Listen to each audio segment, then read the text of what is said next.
Hey everyone, I am Jake, the writer of LoveHateHorror.blogspot.com. And I am Allie, his movie buddy and friend. Right, so we're going to be reviewing VHS, which is the new horror anthology that was out of theaters and festivals at the end of last year, and now is on Netflix and demand and such. I really like the idea of anthologies. ABCs of Death and Trick or Treat are two of my favorite recent movies, so does VHS live up to other recent horror anthologies? No.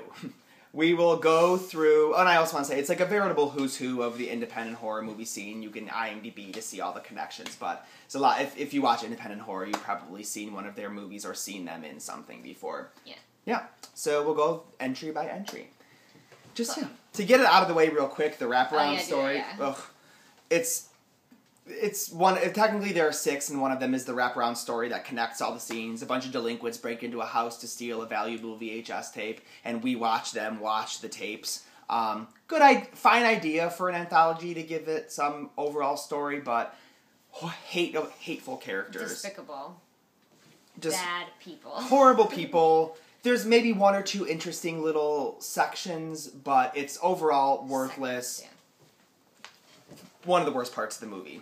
So the first actual story. Yes, the first one is called Amateur Night, and it is about 3 college guys that go out to a bar and get wasted and bring some girls back to the hotel room. It's a very realistic setup. Yeah, it was very believable. Very, yes. And it's important to note that one of the guys wears glasses, and they put a camera in his glasses. They're just, like, having fun. Like, cool, camera in their glasses. And one of the girls is a little off. You notice that right away. And yeah, it's really interesting. It goes in a supernatural direction. There's some really great violence. Yeah, cool monster effects. It's lit really well because it takes place in a dark hotel room, but I hate it when rooms are dark yet they're like lit and like you can see everything. It's not like that. It's done really well. Yeah. There's it's a cool monster story. The last few seconds I could see maybe being some people like roll their eyes at. I thought it was a kind of cool visual gag. Me too. But yeah, so very decent entry. Yes. Fun but not mind blowing. The second entry is Ty West's entry. We love Ty West's movie House of the Devil, but are kind of split on other things, and he's a very divisive guy. It's about a young couple that goes on a honeymoon on Route 66, and strange things happen kind of throughout, and then there's like an abrupt ending. And Ty West is known for making movies that have an extremely long build-up for a very, very brief payoff. Yeah. Some people like it, some people don't. His movies are slow. Yes, this is definitely one of those movies. There's a scene in the middle where the couple is in a hotel room that is really very suspenseful and one of the best parts of the whole movie. And then, like later on, when there's a very shocking moment of gore, like one of the most realistic kills I've probably ever seen in a movie. And then right after this really good moment, you figure out what's going on, and it's like, yeah, solid payoff. And if the ending had pulled it out, it could have been a winner. But it's just kind of weird. So, the third story. The third story is called Tuesday the 17th, where have we heard something like that before? Friday the 13th. This movie's bad. It's bad. It's really bad. It's about a group of 4 friends who would never in the world ever be friends. Slut, nerd, jock, emo girl. Yeah, never. And they're all extremely stereotyped in their dialogue as well. The dialogue in this short film is horrendous. Yeah. It's the scariest thing. What? So, it's about 4 friends that go up to a lake, found footage, obviously. The idea of this short film is really good. The villain is really cool. But everything else surrounding it is terrible. Yeah, like the idea of the villain uses the idea of VHS tapes having tracking issues to like have the villain pop in and out of the frame. It's really cool. And I think the idea was the movie was trying to go for this campy, tongue-in-cheek thing, but it didn't work. It was bad. It could have been a fun slasher first-person point of view thing. Big misstep. It's bad. So then the next entry is the sick thing that happened to Emily when she was younger.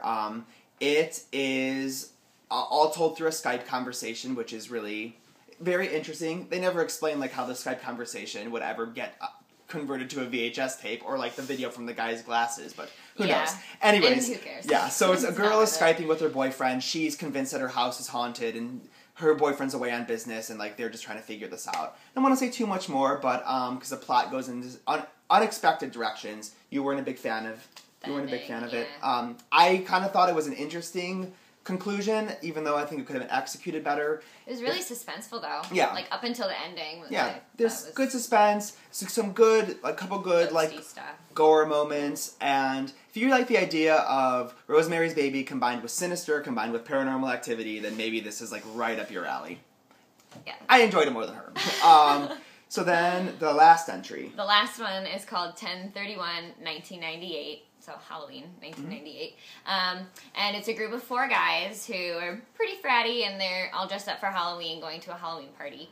And they get to the house, and it is empty, so they think, oh, maybe our friend went out to the store. And then weird things start happening around the house, but they're having fun with it. They think that the house is rigged. For, like, a party. Right, yeah. But then they go upstairs and find something really creepy and weird, and then the movie just shifts. Becomes an awesome chase. Yeah, like, it's a really cool chase scene with really cool supernatural stuff in it. Yeah, it's a lot of fun. It blows everything else out of the water. And the first half of it is really suspenseful. Yeah, it takes the idea. It's exactly what a short should be. It's not overly long. Almost every other entry in the movie is way longer than it should be.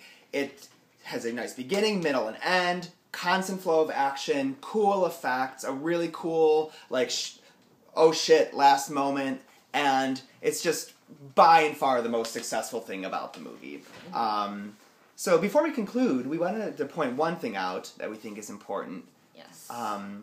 The rampant level of hatred towards women and misogyny in this movie is mind-blowing. Off the charts. Like, there's a ton of nudity, but there's even a couple naked guys. But there's, like, women are they are objectified the entire time. Yeah. There's some sort of forced rape or, like, invasion of privacy into a woman in, like, every one of the stories. Yeah. They're either a bimbo, the villain, or, like, a rape victim. And those are the only ways that women are portrayed. So that's offensive and off-putting. And all the guys are douchey, foul-mouthed jerks. It's a very, like, off-putting viewpoint, I guess. Yeah. If one segment was like that, it would be one thing. But it's the entire movie, and it's just, like, too much of it. It's weird that the entire movie was like that. Except for the Halloween one at the end. One of the only good ones. Like, right. So, those guys were actually good guys.